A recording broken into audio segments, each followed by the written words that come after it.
God is not asking you for what you don't have. He's asking you to trust Him with what you do have. First of all, Project 2025 is not affiliated with the Trump campaign. Kevin Roberts is a friend of mine, but I wouldn't say that he speaks for the president in the same way I wouldn't say that he speaks for me. I don't know what the hell it is. It's Project 25. Trump publicly disavowed Project 2025. You have said that this plan is about institutionalizing Trumpism. So, because I also know you all, not just the president of the Heritage Foundation, you're also president of the Heritage Action, which is the political action committee. And so, is it tied to Trump or not? I said the work of the Heritage Foundation was to institutionalize Trumpism. So Project 2025 is a plan to return America to a dark past. Donald Trump and his extreme allies want to take our nation back. There's something wrong with Kamala, and I just don't know what it is, but there is definitely something missing. We're effectively run in this country via the Democrats, via our corporate oligarchs, by a bunch of childless cat ladies.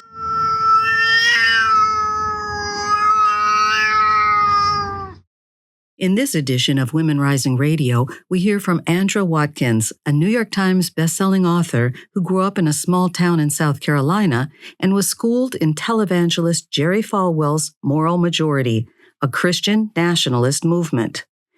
With Andra, we examine the meaning of Christian nationalism and its aim to control women.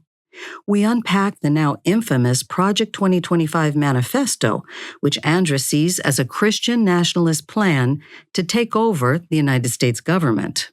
It's the Republican Party's roadmap for converting our democracy into a Christo-fascist theocracy, and it belongs to the Republican Party. This is who the Republican Party is now. Andra Watkins writes a popular Substack blog called How Project 2025 Will Ruin Your Life.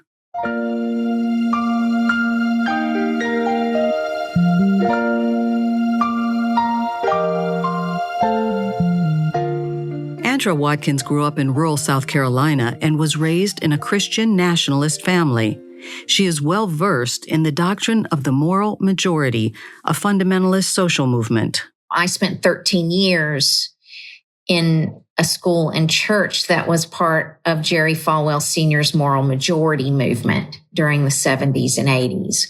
So really ground zero for the kind of Christian nationalism that we're seeing everywhere today. And I was indoctrinated in that. I spent my first year of college at Liberty University in Lynchburg, Virginia. But I really didn't start moving away from that Christian nationalist indoctrination until my early 30s. In Christian school kindergarten, I could recite passages of the King James Version even before I could read them well. Everything revolved around making sure we 5-year-olds understood our biblical roles. Boys were superior, girls existed to serve them. Christian nationalism teaches that men are the spiritual leaders and women are never to question men anywhere. Submitting to male dominion prepares girls for the feminine role of godly wife and mother. Girls are not to challenge this subservient role. When I strove for outcomes church leaders didn't consider feminine, I was controlled in several ways. 1, a woman would take me aside and reiterate God's expectations of godly girls and women.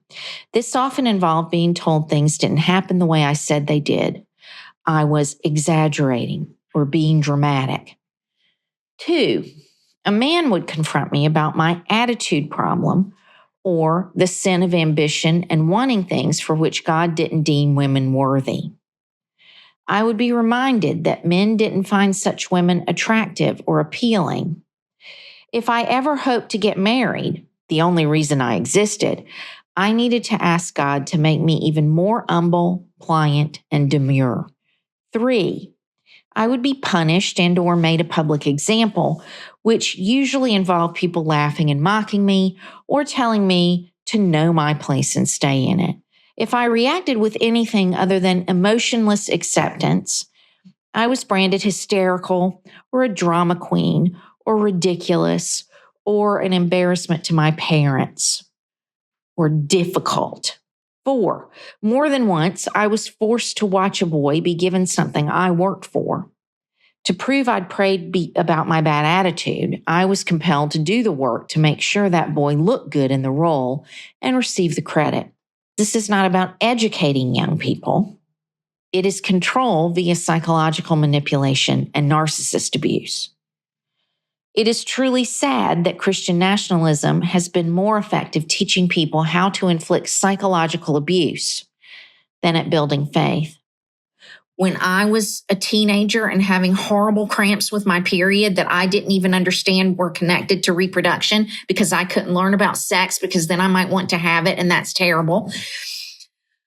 I could not take birth control pills because my mother believed they caused abortions. So when I was having cramps to the point that I was vomiting and passing out and missing school every month for at least a day because I was in horrific pain, this was not something that was connected to being pregnant. I didn't know that my period was connected to my reproductive system. I was just told that this was part of the curse that God put on Eve for eating the fruit first and sinning first and tempting Adam to fall with her.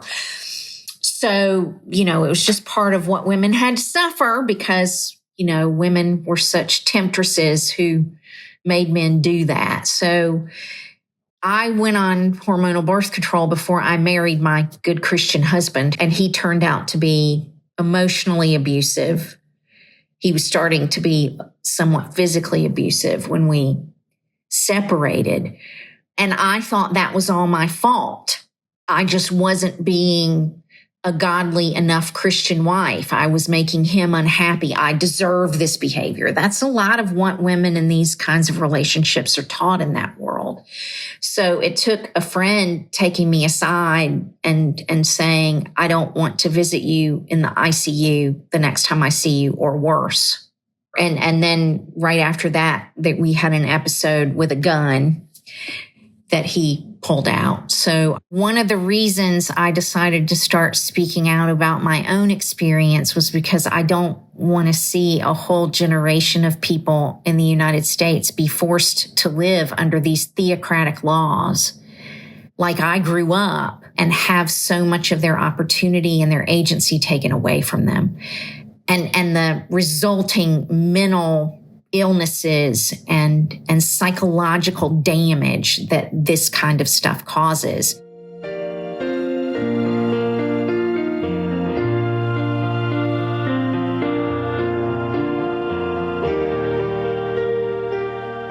Project 2025 was written by the Heritage Foundation, an arch-conservative think tank that calls the 920-page mandate their policy Bible for reshaping the U.S. government. Andra Watkins took a deep dive into that document and recognizes the Christian nationalist doctrine behind it. And I picked up Project 2025 and started reading it because I'd heard some things about it, but nobody was really talking about it very much. And I wasn't 5 pages in before there was a Bible verse that was embedded in the text. And I kept reading and finding these Christian nationalist themes and Bible verses buried in this text. And so I read the whole thing. Probably took me 2 months to get through it and mark it up. And by then, The Atlantic had done their issue devoted to Project 2025, but the media still really wasn't talking about it. And the way The Atlantic chose to talk about it was very dry and wonkish and academic and really didn't give anyone any sense of what this would do to them. It certainly didn't call it a Christo-fascist manifesto, which is absolutely what it is. And so I launched a Substack called How Project 2025 Will Ruin Your Life. When a think tank publishes a manifesto for shaping the future of the United States government, it's important to know the background of its authors, in this case, many of ex-President Trump's key allies and advisors.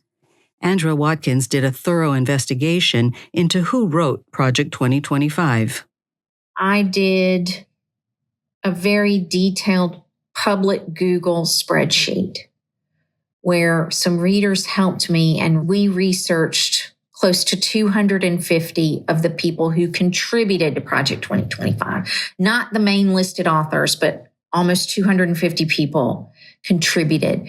And so we researched what groups they were affiliated with and what other jobs they'd had. And we found, for instance, that 5 of them had clerked for Samuel Alito, either when he was an appellate court judge or a Supreme Court justice. Ron DeSantis was everywhere. Multiple Republican state Texas politicians were in there. Tom Cotton, Mike Lee, all the people that you associate with Christian nationalism in Congress or listed in some way or another. These people had been chiefs of staff or worked in their offices or worked on committees with them, and they list all this stuff on their resume very proudly. We also found a whole list of Republican senators and congresspeople and governors. They had worked for these people. Ted Cruz was all over the place.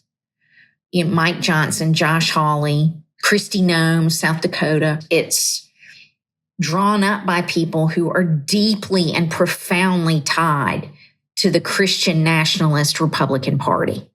It's the Republican Party's roadmap for converting our democracy into a Christo-fascist theocracy, and it belongs to the Republican Party. This is who the Republican Party is now. And, we did a great thing when we got Roe v. Wade out of the federal government, got it back to the states, and now the states are all voting. Let's understand how we got here. Donald Trump hand-selected 3 members of the United States Supreme Court with the intention that they would undo the protections of Roe v. Wade. And they did exactly as he intended. And now in over 20 states, there are Trump abortion bans, which make it criminal for a doctor or nurse to provide health care. In one state, it provides prison for life.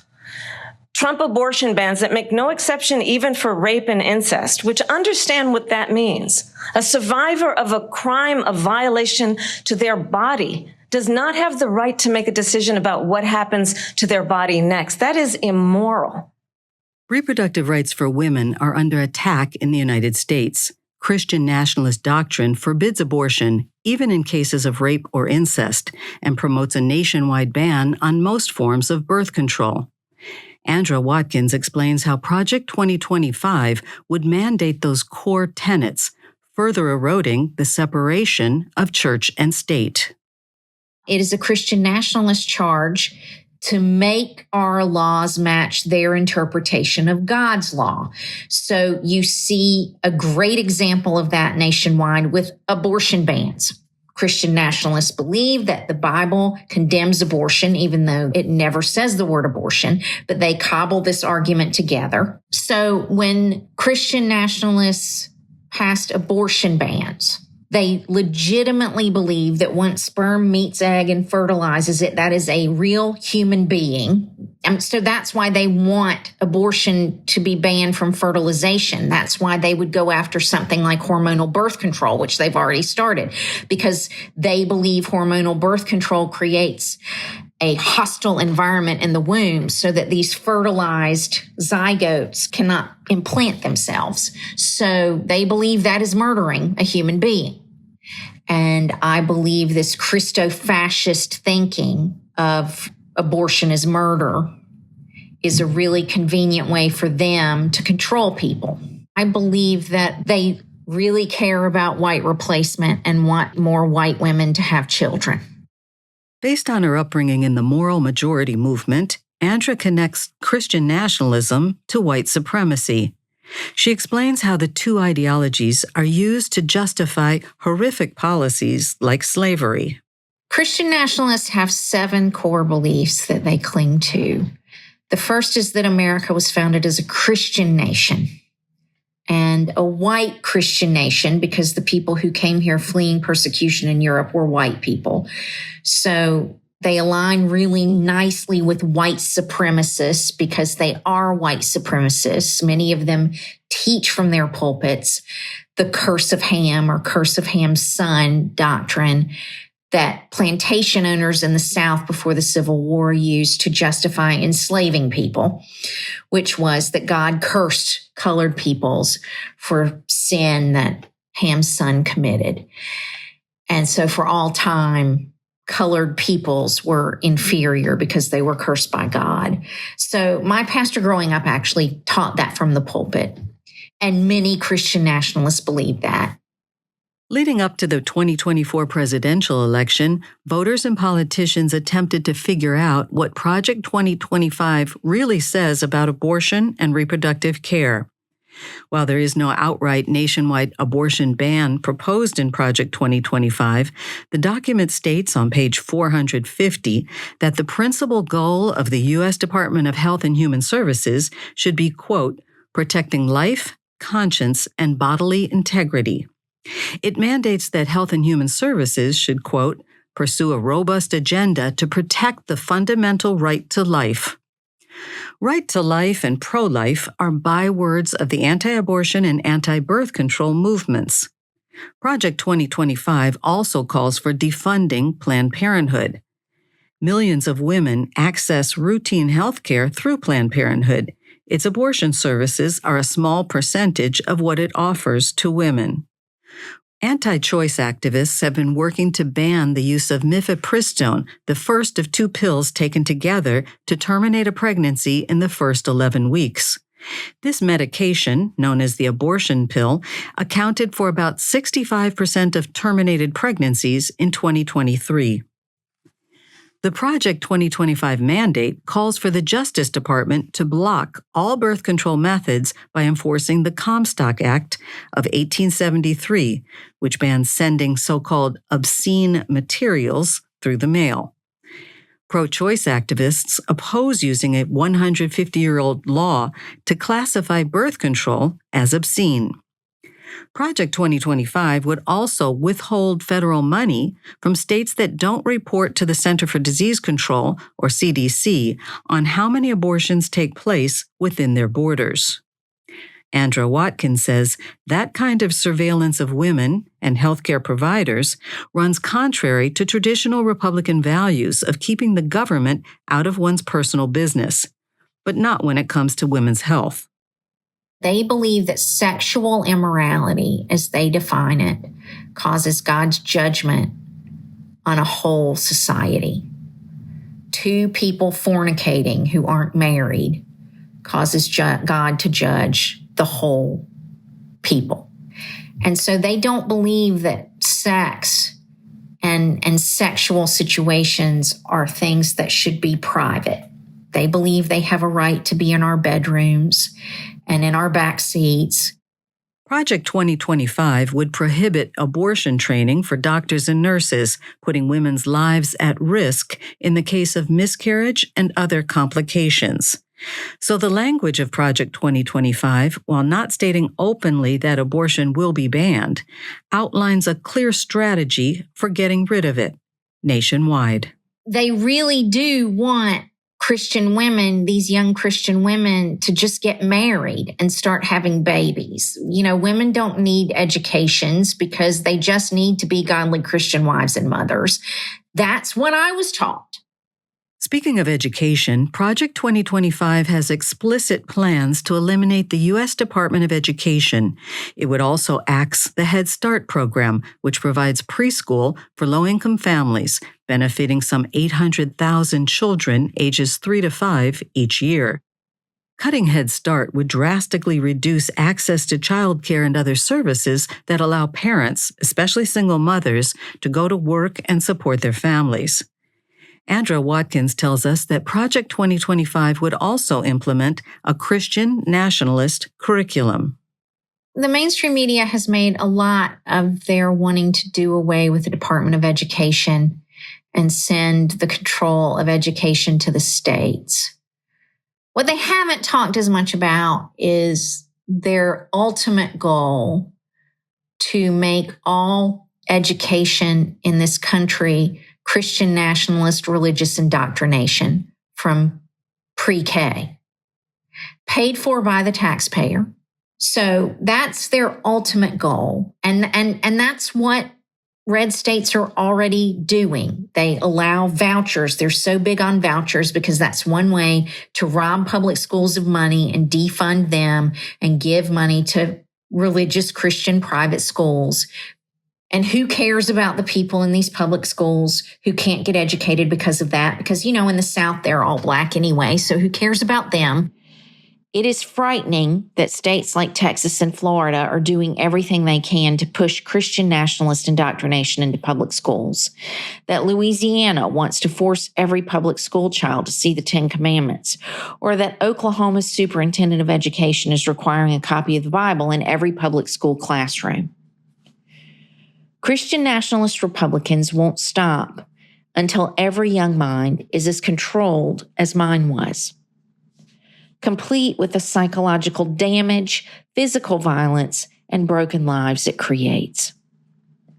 All children deserve better. And you know what we're doing here? I say it all the time. I'm dying to get back to do this.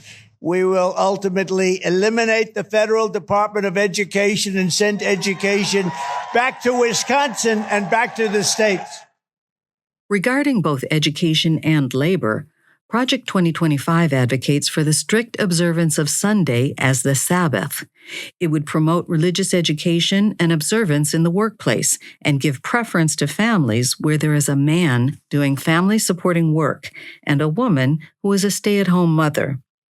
With its education and workplace rules, Project 2025 signals its intention to use religion to curtail women's rights, women's choice, and women's opportunities.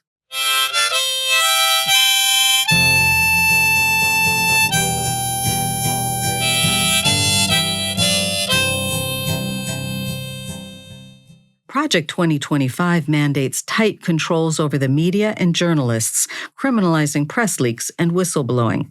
It proposes the elimination of the White House press corps, giving preference to journalists whose viewpoints mirror those of the president. Andra Watkins describes this as a key to Project 2025's plan for authoritarian rule in the United States. Project 2025 calls for a unitary executive, essentially a dictator or a king, where the government lines up behind the president and his agenda. And they say that repeatedly. It is the job of the government to carry out the president's agenda. And everyone under the executive branch, for example, the Department of Justice and the FBI, would report directly to the president and carry out the president's agenda. James Madison and Thomas Jefferson and others were very adamant in their writings that the president was not a king and the president was not above the law. But their plans for the press are to create a sort of White House propaganda machine with a Joseph Goebbels type person who coordinates all that. They plan to restructure access to the president by only allowing people who agree to parrot the president's agenda verbatim to have access to the president. And I mean, that's absolutely not at all what our founders envisioned, but that's what autocratic governments do. They want to force journalists to reveal their sources and so that they can go after people for trying to tell the truth about what's happening. So I would imagine under their government, there would be a lot more oppression of the press and a lot more jailing of the press and a lot more jailing of people who cooperate with the press that's critical of the regime. I'm not exaggerating when I say that they are that iron-fisted about how they treat the press in autocratic countries. And Project 2025 and Republicans who wrote it have learned well from them. Viktor Orban came to the Heritage Foundation and has worked with them to craft some of these policies because he's further down the road than Republicans are here. Hungry, strong country, run by very powerful, tough leaders, tough guy. Press doesn't like him because he's tough. Don't be afraid. Just believe in Saint Jan Paul's, the Polish Pope's teaching. There is no enemy that Christ has not already defeated. So let's go out and do it. God bless Texas. God bless our friendship. Good luck and goodbye. Viktor Orban, Hungary's autocratic leader, has visited the United States, taking photos with Donald Trump and his wealthy backers. Orban is a high-profile figure enmeshed in a global web of corporate oligarchs and politicians pushing an authoritarian agenda. Hungarian women are at the forefront of the resistance to his plans. In 2018, Anna Julia Donath, leader of Hungary's progressive Momentum Party, lifted a torch to inaugurate a mass protest against Orban's attempts to pass what protesters called a slave law that would force long overtime hours on Hungarian workers. Anna Julia Donath was thrown to the ground and arrested, but an ad hoc army of women followed her to jail, protecting her cell phone and laptop, and demanded her release. Ms. Donath continues to challenge the authoritarian agenda of Viktor Orban, bringing her slate of progressive issues to the European Union as a member of the EU Parliament. In 2021, she gave a plenary speech denouncing censorship and control of social media. My fellow MPs, I'm glad that the European Union has also recognized that big tech companies need to be regulated. The problem is that autocratic leaders want to do the same, not for the interests of people, but to promote their own power. After Poland, the Hungarian government also announced that it would like to impose its own authority on Facebook. Would we really let Viktor Orban tell us what Hungarians can post on Facebook? Let us not doubt that the only goal of the Hungarian government is to cut the last thread of public life, namely the media. My fellow MPs, this is why we need a European regulation to prevent this. Andra points out that, like Hungary's Orban, framers of Project 2025 are willing to go to extremes to enforce their authoritarian ideas. She sees great danger in a president who is placed above the law. Andra says that Christian nationalists are taught to support unchecked executive power.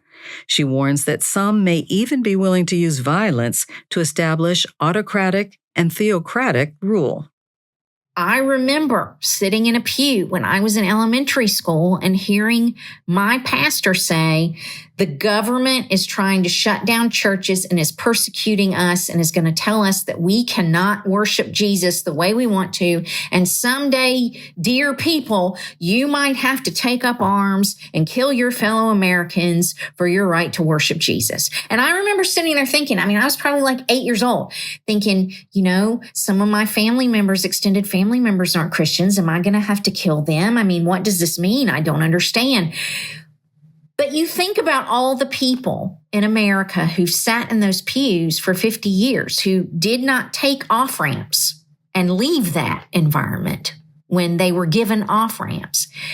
How radicalized are so many of those people? As the U.S. Constitution makes clear, our government was intended to be secular, not favoring any one religion. But Andra Watkins says that Christian nationalists don't want parity for all religious groups. They demand Christian supremacy. That is a profound and fundamental challenge to our founding document and to our democracy. They have a very specific vision of what they want to see happen, and they are doggedly and ruthlessly working toward making it happen. They don't care how many people die. They don't care how many people it harms. They don't care if the planet burns up. They are doggedly and ruthlessly determined to create the world that they want. And that's it for this edition of Women Rising Radio. Special thanks to Keith Hernandez and the UC Berkeley Language Center and to Andrea Petto.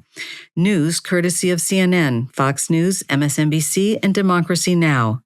Music courtesy of Bob Dylan and the Party Time Karaoke Channel. Women Rising Radio's producer is Lynn Feinerman. Our audio engineer for this program is Martine Carmona. And I'm your host, Sandina Robbins. Thanks for listening.